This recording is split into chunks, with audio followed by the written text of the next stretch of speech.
SuperEtech, l'application destinée aux supérettes et aux petits supermarchés. Alors, pour accéder au menu principal, il suffit juste de taper petit a, qui est un mot de passe par défaut, qu'on peut modifier après par les options ci-dessus. En accédant au menu principal, on obtient plusieurs options qui nous permettent de gérer les articles, les avances et les crédits, les fournisseurs, le stock, et avoir des statistiques, gérer les photos, etc.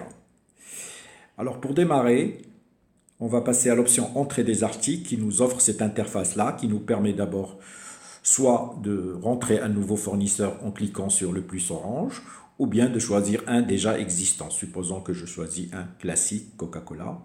Je choisis un bon déjà saisi et je valide. On obtient déjà le bon qu'on va essayer de terminer.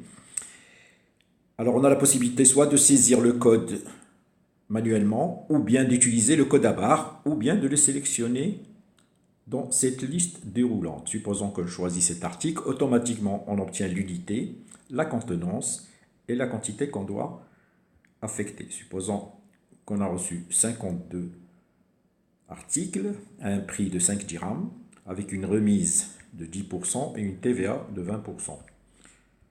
Une fois validé, la ligne se place dans le tableau et on a la possibilité de modifier en cliquant juste sur la cellule. Par exemple, on s'est trompé de quantité, il suffit juste de cliquer sur la cellule et de rentrer la quantité modifiée. Donc, une fois terminé, on passe au nouveau bon de commande en cliquant sur le bouton Nouveau. On a la possibilité aussi d'avoir de l'aide dans toutes les interfaces en cliquant sur le bouton vert Aider. Et là, on obtient toutes les explications destinées à l'utilisateur. En cliquant une deuxième fois, on fait disparaître l'aide. Et pour passer au menu, on a toujours dans toutes les interfaces les trois petites barres qui nous permettent de choisir l'option à laquelle on veut y accéder. Supposons maintenant qu'on passe aux ventes. Alors c'est très simple, soit on utilise le code à barre, soit on sélectionne l'article, la quantité qu'on a vendue, par exemple 5. Le prix unitaire, il est paramétré ou il peut être modifié. On valide. Et la même chose, on obtient des lignes où on peut toujours changer si jamais il y a une erreur. Et là, on valide à la fin. Une fois terminée la vente, on passe sur le OK en bas de l'écran. Et là, on a le choix entre un paiement en comptant ou à crédit. Supposons que c'est un paiement à crédit. Il faut rentrer le nom du client. Madame. Une avance, par exemple, de 10 dirhams. Et voilà, c'est terminé. On peut voir cette avance ou ce crédit dans l'option Gestion des crédits en sélectionnant le nom de la personne à qui on a octroyé cette avance, enfin ce crédit, avec la date concaténée. Là, on obtient l'avance qui a déjà, la première avance qui a été déjà remise. On rentre par exemple une deuxième avance, voilà. Et ainsi de suite. Et on a en plus un bouton qui nous permet d'avoir une situation de toutes les avances. Bon, pour l'instant, il n'y en a qu'une. Il nous reste à payer 5 dirhams et demi. Et là, on peut avoir d'autres avances, bien sûr.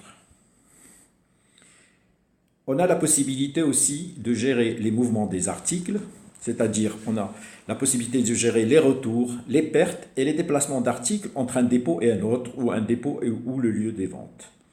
Donc supposons qu'on a un retour d'article, supposons que cet article a été retourné. Il suffit de rentrer la quantité retournée, dans quel lieu ça a été retourné,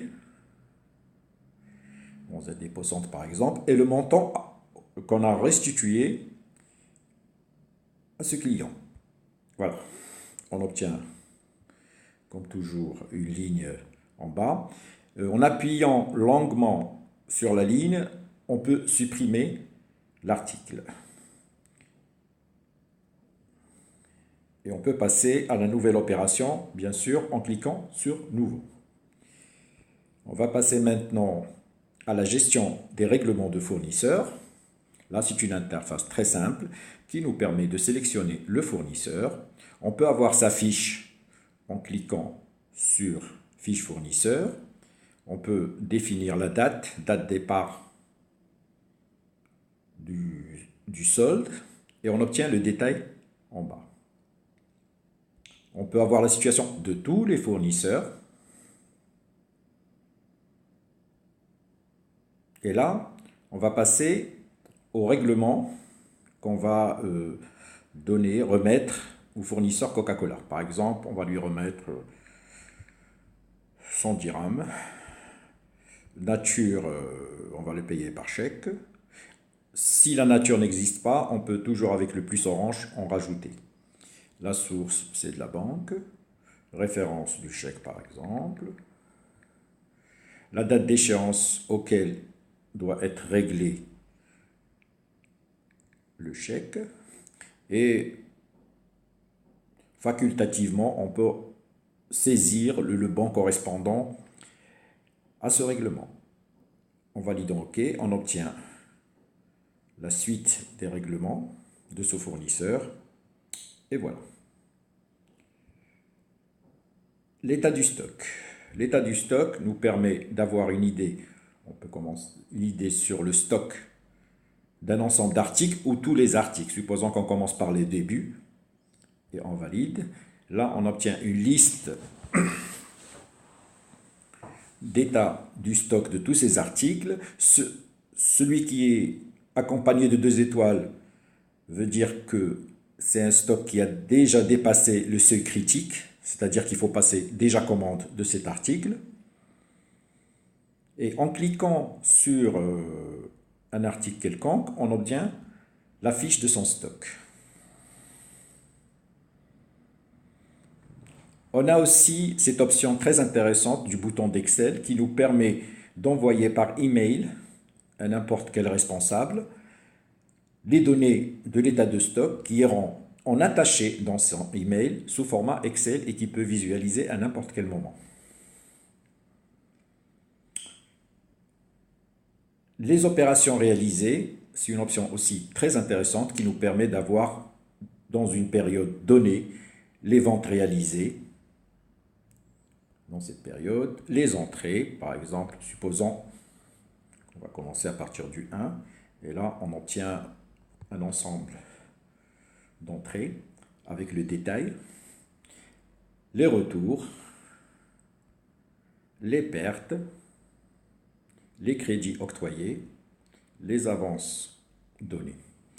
Et en bas de l'écran, on obtient une synthèse de toutes les opérations en quantité et en montant et avec le bouton Excel qui nous permet de rentrer bien sûr le email de la personne ou du responsable auquel on va envoyer en attaché dans son email la synthèse des opérations d'une journée ou d'une période quelconque. Les statistiques des recettes, c'est très simple, il suffit de choisir l'année. Et là, on obtient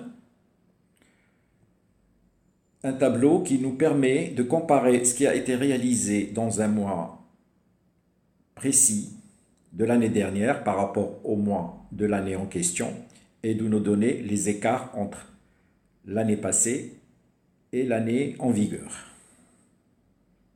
Et en bas, on obtient un graphique qui nous permet de donner l'avancement, l'évolution des recettes à travers l'année en question sous forme d'histogramme.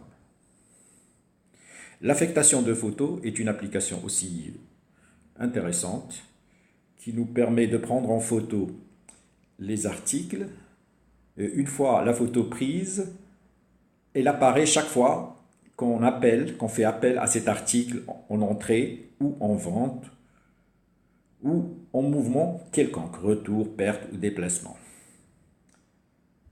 C'est aussi une option très intéressante. Le paramétrage des prix de vente et de stock minimum. Là, on a la possibilité de paramétrer les prix de vente pour ne pas les saisir en vente. Par exemple, un litre, ça fait 7 dirhams. Le stock minimum qu'il ne faut pas atteindre, c'est-à-dire une fois atteint 5 articles, il faut passer commande. Et ainsi de suite. On va passer au paramétrage des options qu'on utilise en entrée ou en mouvement. Donc on a la possibilité d'ajouter, de modifier les fournisseurs par exemple, d'avoir des informations, adresses, etc. sur le fournisseur en juste cliquant sur la cellule. Par exemple, téléphone, mais n'importe quoi. Et voilà. J'ai aussi la possibilité d'ajouter et modifier les lieux de dépôt, les articles avec leur code, les unités que j'utilise, les raisons de perte, la nature de règlement et la source de règlement. Donc, tout est paramétrable à ce niveau-là ou même au niveau de l'interface sur laquelle on saisit. Dernière option assez intéressante, c'est la gestion des mots de passe qui est accessible seulement à l'administrateur. Alors, cette option nous permet d'ajouter par exemple un utilisateur. J'appelle la dame, par exemple, et je mets OK. Et là, je saisis son mot de passe, par exemple XXXX, et je choisis juste en cliquant sur la cellule correspondante les options auxquelles il aura le privilège d'y accéder. Par exemple, il va accéder aux ventes, aux entrées, au crédit, au stock et aux opérations réalisées. Les autres, il n'a pas le droit d'y accéder. Comme vous voyez, l'administrateur a tous les droits. Il suffit de cliquer une deuxième fois pour enlever le X qui indique le privilège d'accès. Et comme dans toutes les interfaces, on a la possibilité de cliquer sur le bouton Aide pour avoir toutes les explications qui existent sur toutes les interfaces. Voilà, merci de votre attention et à la prochaine.